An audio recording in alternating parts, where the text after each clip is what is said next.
बिहार का चुनाव देश के संविधान के हिसाब से नहीं हुआ, ना देश के संविधान के हिसाब से, ना ईमानदारी से, पूरी तरीके से बेईमानी से चुनाव हुआ है। जनता बोल रही है मशीनों से चुनाव हुए हैं, फ्रॉड हैं, झूठे हैं। बिहार के लोग आरएसएस और बीजेपी से नफरत करते हैं और किसी ने वोट नहीं दिया उन्हें सिवाय उनके कार्यकर्ताओं के। मशीनों के वोट हैं। बिहार में आप दोबारा चुनाव करा सकते हैं? 100% करा सकते हैं। मैं नहीं करा सकता, बाबा साहब करा सकते हैं। बाबा साहब का संविधान और कानून करा सकता है। नीतीश कुमार बन रहे हैं मुख्यमंत्री बिहार के। नीतीश कुमार जी अगर जेल जाने से बच जाएं बहुत जल्दी टाइम में, मैं 6 महीने का टाइम दे रहा हूं ना, मेरी ये भी अंदेशा है 6 महीने के अंदर अंदर उनकी पार्टी समाप्त। आप देख रहे हैं टाइम्स एक्सप्रेस। खिलाफ में साथ जो है महमूद प्राचा जी है, देश के जाने माने वकील हैं, इनसे बातचीत करेंगे। जिस तरीके के नतीजे आए हैं, भारतीय जनता पार्टी और एनडीए को जो है प्रचंड जीत मिली है और महागठबंधन ही करारी हार हुई है, पूरे मुद्दे को लेकर बातचीत करें महमूद प्राचा जी से। किस तरह से देखते हैं? आपको बता दें कि जो नतीजे हैं उसमें जो है बीजेपी को 89 सीटें मिली है, जेडीयू को 85 सीटें मिली है, राजद को 25 सीटें मिली है। तो ये जो नतीजे आए हैं जिसमें एनडीए की 203 सीटें हैं और महागठबंधन की 35 सीटें हैं, तो इस पूरे मुद्दे को लेकर बातचीत करते हैं। किस तरह से देखते हैं सर ये जो चुनाव के नतीजे आए हैं, इसको लेकर हम पहले भी आपसे बातचीत कर चुके हैं, तो कैसे आप देख रहे हैं? क्या आकलन आपने निकाला है इस पूरे नतीजों का? क्या निष्कर्ष निकला है? और भी आपने रिसर्च की होगी, क्या समझ में आया है इस पूरे मसले के बाद आपको? आज कुछ मैं नया नहीं बोलना चाहता, जो मैंने पहले बोला है वो आज बोल रहा हूँ। भारतीय जनता पार्टी की 20 सीटें क्रॉस होती हैं तो वो सब फर्जीवाड़े की वो सीटें हैं। बीजेपी ने फर्जीवाड़ा किया चुनाव में। आरएसएस और बीजेपी ने चुनाव अधिकारी जो हैं, चुनाव के अंदर जो मुख्य चुनाव अधिकारी हैं, वो तो इंडिपेंडेंट संस्था है सर चुनाव आयोग, तो वो आरएसएस के कार्यकर्ता के रूप में काम करके उन्होंने ये धांधली की है चुनाव में। इसमें किसी को कोई शक नहीं होना चाहिए। इसके अलावा इस पे बहस भी नहीं होनी चाहिए। कोई जिसको सबूत चाहिए हमारे सामने आके बैठ जाए, हम सब सबूत दे देंगे। मोदी जी अपने बेस्ट आदमियों को भेज दें, चुनाव आयोग खुद आ जाए या अपने आदमियों को भेज दें, हम सब सबूत दे दें। तो चुनाव में धांधली हुई है 100%, कोई इसमें शक और शुबे की गुंजाइश नहीं है। हर वो सीट जो 20 के बाद बीजेपी की आई है वो धांधली से आई। मोदी जी ने अपने भाषण में भी कहा कि कांग्रेस पार्टी और जो विपक्ष के लोग हैं वो नकारात्मक राजनीति कर रहे हैं। कभी ईवीएम पर सवाल उठाना, कभी कहना कि भाई वोट चोरी हो गई, ये नकारात्मकता है। मोदी जी आरएसएस के कार्यकर्ता है। मेरा उस पर स्टैंड शुरू से लेके आखिर तक एक ही है। आरएसएस के कार्यकर्ताओं की ट्रेनिंग ऐसी होती है कि वो सच बोलने की क्षमता खो चुके होते हैं। वो जो बोलते हैं उसका उल्टा सही होता है। अब आप लगा लो मोदी जी ने क्या बोला। और दूसरी बात यह है कि ईवीएम की तो बात ही नहीं कर रहा ना कोई भी विपक्ष का व्यक्ति। कौन कर रहा है? अगर उसी की बात करते तो चुनाव हारते कैसे? अगर ईवीएम के अंदर जो गड़बड़ी होती है, जो रोकने के तरीके मैं उनको बता रहा हूं, अगर वो सुन लेते तो हारते कैसे? जनता हरा देती भाई। तो आप महमूद प्राचा जी क्या करेंगे इस पूरे नतीजे के बाद? अब आप क्या करेंगे? चुनाव रद्द कराएंगे। 15 दिन का टाइम हम दे रहे हैं ये विपक्ष के सभी नेताओं को। अगर तो वो जितनी सीटें एनडीए के लोग जीते हैं उस पे इलेक्शन पिटीशंस लगाते हैं तो ठीक है। उसके बाद सीरियसली लड़ना भी पड़ेगा। अगर ये पिटीशंस लगा के लड़ते हैं तो ठीक है, हम रास्ता बताएंगे इन्हें कैसे चुनाव रद्द होंगे और बहुत जल्दी रद्द होंगे। 6 महीने से 1 साल में रद्द होंगे, लेकिन उसके लिए मेहनत उतनी करनी पड़ेगी। पहली चीज, अगर 15 दिन के अंदर अंदर ये नहीं लगाते तो मैं बिहार की जनता से आह्वान करता हूं, आप अपना हर कॉन्स्टिट्यूएंसी से एक व्यक्ति खड़ा हो, एक वकील साहब को पकड़े और पिटीशन लगाए हाई कोर्ट में। क्योंकि चुनाव सिर्फ कैंडिडेट्स का ही नहीं होता है, उस क्षेत्र की जनता का भी होता है, उस क्षेत्र के वोटर्स का भी, 1 मिनट सुन लीजिए, उस क्षेत्र के वोटर्स का भी होता है। तो वोटर्स भी, जो वोटर्स हैं किसी भी क्षेत्र के, किसी भी असेंबली कॉन्स्टिट्यूएंसी के, वो भी चुनाव रद्द कराने के लिए हाई कोर्ट में पिटीशन लगा सकते हैं। हर कॉन्स्टिट्यूएंसी में आप पिटीशन लगाएं। उसके बाद अगर किसी को कोई तकलीफ आती है तो मैं उसकी मदद। लेकिन सर कोई सबूत भी तो होना चाहिए कि इलेक्शन रिग हुआ है, कहीं कोई गड़बड़ी हुई है। क्या सबूत है? जनता के पास क्या सबूत है? मैंने बोला ना, आपके पास क्या सबूत है बताइए। हर कैमरे पर देश की जनता सुन रही है। देखिए मेरे पास सबूत है। सबसे बड़ा सबूत तो अभी दिल्ली हाईकोर्ट की जजमेंट से आया है ना, कि सबूत जला दिए।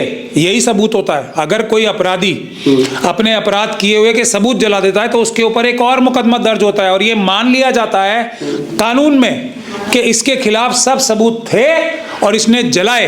तो अब जो अपराधी होता है उसको साबित करना पड़ता है कि वो निर्दोष है। इससे उल्टा हो जाता है। तो बिहार का चुनाव देश के संविधान के हिसाब से नहीं हुआ, ना देश के संविधान के हिसाब से, ना ईमानदारी से, पूरी तरीके से बेईमानी से चुनाव हुआ है। लेकिन आप मेरी बात पूरी सुन लीजिए, बिहार में सारी विधानसभा क्षेत्रों में एक एक नागरिक अपना एक वकील पकड़े कोई अच्छा सा, और उससे हाई कोर्ट में इलेक्शन रद्द कराने के लिए पिटीशन लगाए। उसको सिर्फ एक पिटीशन वो लगानी है, दूसरी पिटीशन उससे पहले उसको एक एप्लीकेशन लिखनी है अपने डिस्ट्रिक्ट इलेक्शन ऑफिसर को, जो वहां के डीएम साहब होते हैं ज्यादातर, कि मुझे चुनाव की सारी सीसीटीवी फुटेज और वीडियो फुटेज दे दी जाए। दो चीजें करनी है, पहली कोई भी उस क्षेत्र का कोई भी नागरिक मांग ले। मैं ये अब निराश होके, मुझे उम्मीद नहीं है, ये 15 दिन की भी वार्निंग कहां मानेंगे हमारे जो ये इंडिया गठबंधन के नेता हैं, वो तो अभी भी चुंगल में फंसे हुए हैं स्लीपर सेल्स के अपने। ठीक है। तेजस्वी यादव साहब हो, लालू, ये चाहे लालू यादव जी हो, चाहे राहुल गांधी जी हो, खड़गे जी हो, या कोई भी हो, ये सब तो स्लीपर सेल्स के चुंगल में फंसे हुए हैं। स्लीपर सेल्स को अगर ये निकाल बाहर फेंकेंगे तो सारे कैंडिडेट्स पिटीशंस डालेंगे, ये तो सारे कैंडिडेट्स डालेंगे पॉलिटिकल पार्टीज के, वरना जनता डाले। मैंने आपको बताया ये एक एप्लीकेशन लगानी है डिस्ट्रिक्ट इलेक्शन ऑफिसर्स के सामने कि हमें सारी सीसीटीवी फुटेज चाहिए, फर्स्ट लेवल ऑफ चेकिंग से लेके जो ईवीएम्स जो स्टोर हुई है तब तक की एक चीज, और उसके बाद अगर ये डाल देंगे, जहां जहां के लोग डालेंगे उनको मैं आगे गाइड करूंगा किस तरीके से 6 महीने से लेकर साल भर में ये चुनाव रद्द करा के दोबारा मतपत्रों से चुनाव कराए जाएंगे। बिहार में आप दोबारा चुनाव करा सकते हैं? 100% करा सकते हैं। मैं नहीं करा सकता, बाबा साहब करा सकते हैं। बाबा साहब का संविधान और कानून करा सकता है, भले ही संस्थानों को कितना कमजोर कर दिया गया हो, बाबा साहब के संविधान में ताकत है। अभी भी हम दोबारा चुनाव करा सकते हैं 6 महीने से लेकर साल भर के अंदर अंदर। बाबा साहब के संविधान। सर एक आपसे सवाल है, भले ही आपको पसंद ना है, आप खुद चुनाव हारे, जहां से आप चुनाव हारे वहां आपने दोबारा चुनाव क्यों नहीं करा लिया? बिल्कुल अच्छा सवाल है, पेंडिंग है ना वो। ये आपने आधी स्ट्रेटजी सुनी है अभी। उसके बाद अगर आंदोलन होगा तो कोर्ट की सुनवाई भी जल्दी होगी, उसके लिए सेक्शन 86 है। लेकिन मैं आपसे क्या कहता हूं हमेशा, आज वही बात पहली बार नहीं कह रहा हूं मैं, अगर हमें कोई बड़ा फायदा देश में करना है देश का, तो उसका 80% लड़ाई सड़कों पे होगी पीसफुल प्रोटेस्ट के द्वारा, 20% लड़ाई कोर्ट में होगी। ये 20% की बात मैंने बता दी, 80% तो फिर भी प्रोटेस्ट होंगे। प्रोटेस्ट किस लिए होंगे? पीसफुल प्रोटेस्ट, अदालतों के पास ये गुहार लगाने के लिए कि ये फैसले सेक्शन 86 सब सेक्शन 7 के तहत 6 महीने के अंदर। लोग ये कह रहे हैं कि देश को मोदी जी जैसा स्टेट्समैन चाहिए, ना कि आंदोलनकारी। एक मिनट, देश कैसे? एक मिनट।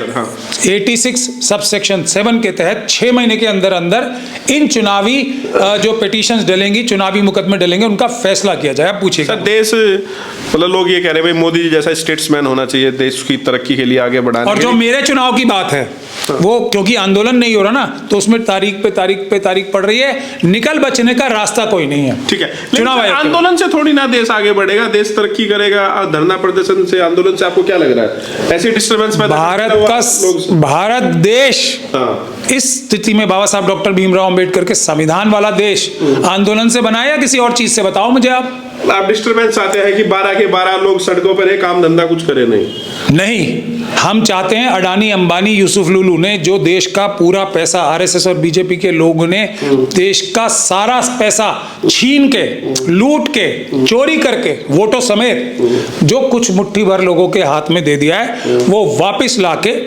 पीसफुल प्रोटेस्ट के जरिए जनता में बांटा जाए दोबारा। जो उनका है वो उनको मिले। कि प्रोटेस्ट करो, आंदोलन करो। पहले 2024 से पहले आपने आंदोलन किया, जनता आपके साथ आई, फिर कुछ हुआ ही नहीं, फिर आप लोग भी घर बैठ गए। तो जनता ने नहीं देखा, पूरी ताकत लगाई, स्लीपर सेल्स ने भी, ऑपोजिशन के अंदर जो थे, और सरकार ने भी। हमारे सारे साथी तोड़े के नहीं तोड़े।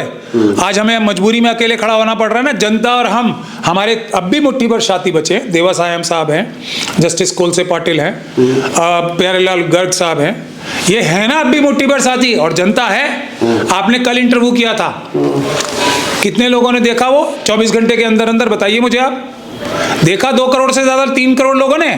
ये है देश की आवाज, ये सुन ले हमारे इंडिया गठबंधन के लोग। मैंने क्या बोला? चुनाव रद्द हो सकते हैं, चुनाव रद्द कराएंगे। 3 करोड़ लोगों ने 24 घंटे के अंदर अंदर, कितने लाखों लोगों ने उसको लाइक किया। ये देश की सच्चाई है, ये बिहार के लोगों की सच्चाई है। बिहार के लोग आरएसएस और बीजेपी से नफरत करते हैं और किसी ने वोट नहीं दिया उन्हें सिवाय उनके कार्यकर्ताओं के, मशीनों के वोट हैं ये सारे। लोग ये कह रहे हैं कि जो सीमांचल में जो बीजेपी को जो बढ़त मिली, जीत मिली, ओवैसी की वजह से वहां पे जो है वोटों का बिखराव हो गया, तो इसलिए बीजेपी 10-12 सीटें उधर जीत गई। जब देखो पूरा देश जानता है, बिहार के लोग जानते हैं, सीमांचल के लोग जानते हैं, ओवैसी साहब जैसे बीजेपी पार्टी है आरएसएस की, वैसे ही ओवैसी साहब की भी आरएसएस की ही एक पार्टी। तो मुसलमानों को अपना कोई लीडर नहीं होना चाहिए, क्या बात हुई सर? मुसलमानों का लीडर होना चाहिए। मुसलमानों की बात क्यों करते हो आप स्पेशली? भाई ब्राह्मणों का भी लीडर होना चाहिए।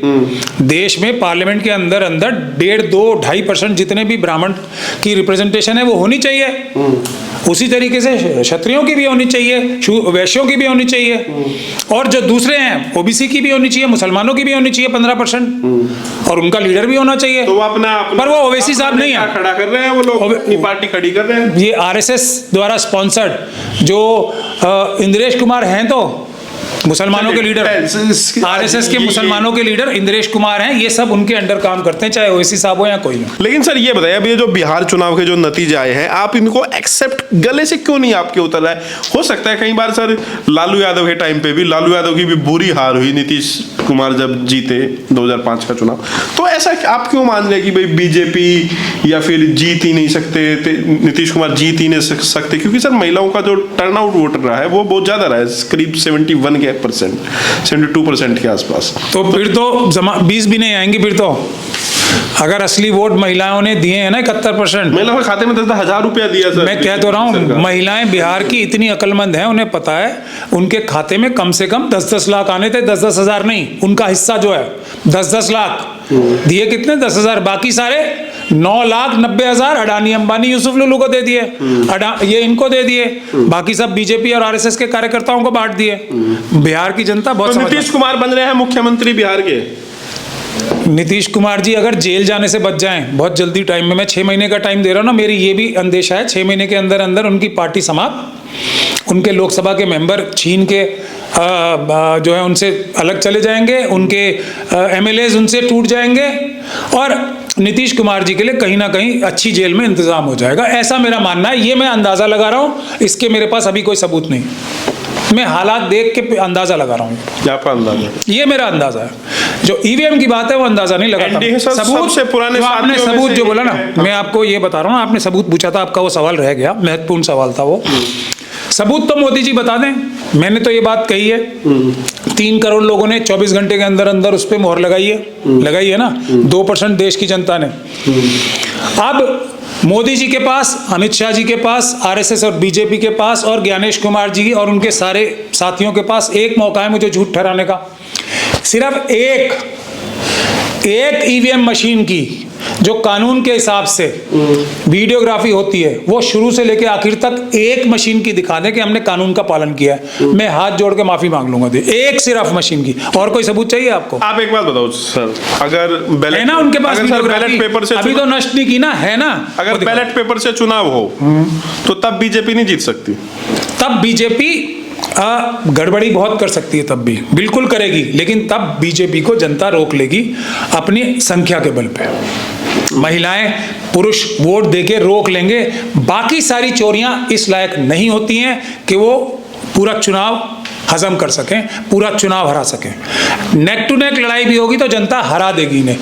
और अगर पेपर बैलेट से हो और पूरी तरीके से सख्ती के इंतजाम किए जाए, सीसीटीवी कैमरा फुटेज दिए, तब भारतीय जनता पार्टी की जमानतें जब्त होंगी। तो उनकी 20% भी सीटें किसी लोकसभा में, किसी विधानसभा में कभी नहीं आएंगी। आप बीजेपी को जीतते हुए नहीं देखना चाहते? आप जनता नहीं देख, मैं क्या हूं, मैं तो जनता की आवाज बोलता हूं। मैंने थोड़ी ईवीएम के खिलाफ लड़ाई शुरू की थी। जनता अगर बीजेपी को जिता देती थी, आप मानते नहीं है? मैंने अभी ये 3 करोड़ लोगों ने माना है नहीं माना है? भाई मैं कोई पब्लिसिटी करता हूं? आप आए रैंडमली मेरे पास, आपने मेरा इंटरव्यू लिया, मैंने बोला जनता, क्योंकि ये जनता की आवाज़ बोल रहा हूं। मैं रोज़ जब भी जहां जाता हूं ना, जनता मुझे पकड़ पकड़ के बोलती है कि मिस्टर महमूद प्राचा ये करो, भाई साहब ये करो आप। मैं खुद कुछ कर ही नहीं रहा हूं। मेरे पास क्या कोई ऐसी कोई विद्वान हूं मैं, ऐसा कोई मेरे पास कुछ जानकारी आ रही है? तो ये आपको किसने बोला कि बिहार चुनाव रद्द होना चाहिए? आप मेरे साथ अभी चलो ना नीचे, किसी व्यक्ति से पूछ लो देश, मैं आपसे कह रहा हूं मेरे साथ यहाँ नीचे मेरे ऑफिस में चलो, देखो आप रोक के मुझे कैसे रोके, लोग रोकते हैं मुझे कि प्राचा साहब आप कुछ करो बाकी कोई कुछ नहीं कर रहा, और चुनाव रद्द कराओ। मैं थोड़ी बोल रहा हूं, जनता बोल रही है मशीनों से चुनाव हुए हैं, फ्रॉड हैं, झूठे हैं, रद्द कराओ। लेकिन सर एक सवाल ये भी है, लोग कमेंट करके भी पूछते हैं कि दावा करना ये एक अलग बात है, लेकिन क्या ये पॉसिबल है सर, कानून के दायरे में पॉसिबल है कि चुनाव दोबारा हो? मैंने जो भी बोला इसके तहत बोला है। ये रहा सेक्शन 81, आप देख लें। कोई भी इलेक्टर, क्योंकि अब हमें पॉलिटिकल पार्टी के कैंडिडेट्स पे भी भरोसा उठता जा रहा है, ये रहा सेक्शन 81, आप देख लें। कोई भी इलेक्टर वोट कर वो इलेक्शन पिटीशन डाल के चुनाव रद्द करा सकता है। बाबा साहब ने ये प्रोविजन रखा है ना कि अगर ये दिन, देखो बाबा साहब की महानता, ये दिन भी उन्होंने देख लिया था कि ऐसा दिन भी कोई आ सकता है जब विपक्ष के लीडर्स भी हाईजैक हो जाएंगे, लड़ाई नहीं करेंगे देश बचाने के लिए, तो जनता करेगी खुद, इलेक्टर करेगा। एक वोटर की ताकत जो बाबा साहब ने दी थी ना सबको, एक उसको ये भी ताकत दी है कि जो कैंडिडेट फ्रॉड करके फर्जीवाड़ा करके जीतेगा उसको खुद एक वोटर सिर्फ उतार के नीचे बिठा सकता है। ये बाबा साहब की दी हुई ताकत। सर कांग्रेस के लोग कह रहे हैं कि ये जो चुनाव है, बिहार का चुनाव, ये शुरुआत से ही निष्पक्ष नहीं था, आप इस बात को मानते हैं? तो अब वो क्या कर रहे हैं, वो इस लायक नहीं है ना कि इस निष्पक्ष चुनाव को रोक सके। क्या करना चाहिए था? बहिष्कार करते, क्या करते? कई लोग कह रहे हैं, क्या करते, क्या इलाज है भाई? क्या करते? देश लुट रहा है। जो वो गाथाएं गाते हैं ना कि हमारे कांग्रेस के बड़े बड़े नेताओं ने जिनकी गाथाएं गाते हैं, देश बचाया, जानों की कुर्बानी कराया, जान की कुर्बानी दे के कराया, उन्हीं के वंशज हैं क्या ये? देश लूटा जा रहा है, संविधान लूटा जा रहा है, संविधान खत्म हो रहा है, वोट लूट रहे हैं, बाबा साहब की सबसे बड़ी ताकत लूट रही है, और ये बैठ के तमाशा देख रहे हैं। क्या करें? बढ़िया बढ़िया कलफ के कुर्ते पहन के। अभी आप जो इनके कैंडिडेट्स हैं ना, जो इंचार्ज हैं बिहार के, कांग्रेस के ही ले लो, गाड़ी में कौन सी घूमते हैं? कई लोग कहेंगे डिफेंडर गाड़ी किसके पास आती है, बताओ मुझे। कौन से हल चला रहे हैं ये, बताओ आप मुझे। देखो जाके चुनाव में टिकट बेचना, तो अब माहौल तो सबको लगता ही है ना, हर बार होता क्या है, हरियाणा में लगा हार के बाद ही बौखलाहट है। मैं हारा हूं चुनाव, कोई मैं लड़ाऊंगी हूं चुनाव, मेरी कौन सी बौखलाहट है? हम तो ये चाहते हैं कि ये अगर पॉलिटिकल पार्टी के लोग इतने ही कमजोर हैं तो अच्छा है, जनता दूसरे नेताओं को ऊपर करे। अब जन आंदोलन होगा, मैंने रास्ता बता दिया जनता को। जनता को चाहिए हम जैसे लोगों को डायरेक्शन ही नहीं दे, सिर्फ हमको कहे नहीं कि ये करो, हमारा साथ दे, आए हम लोग इसको करेंगे। बिहार की हर असेंबली कॉन्स्टिट्यूंसी में एक एक नागरिक को कम से कम एक वकील करके ये पिटीशन डालनी चाहिए, और उसके बाद मैं आगे की स्ट्रैटेजी बताऊंगा सबको। तो आप कह रहे हैं चुनाव रद्द हो जाएगा? 100% हो जाएगा, लेकिन 20% अदालतों में और 80% आंदोलन करना पड़ेगा पीसफुल। तो क्या आप टाइमलाइन दे रहे हैं जनता के लिए? 6 महीने की टाइमलाइन। फिर आप मेरे से मत लो टाइमलाइन, मैं बाबा साहब का एक सिपाही हूं, ये लिखा हुआ इसमें टाइमलाइन, ये लो आप।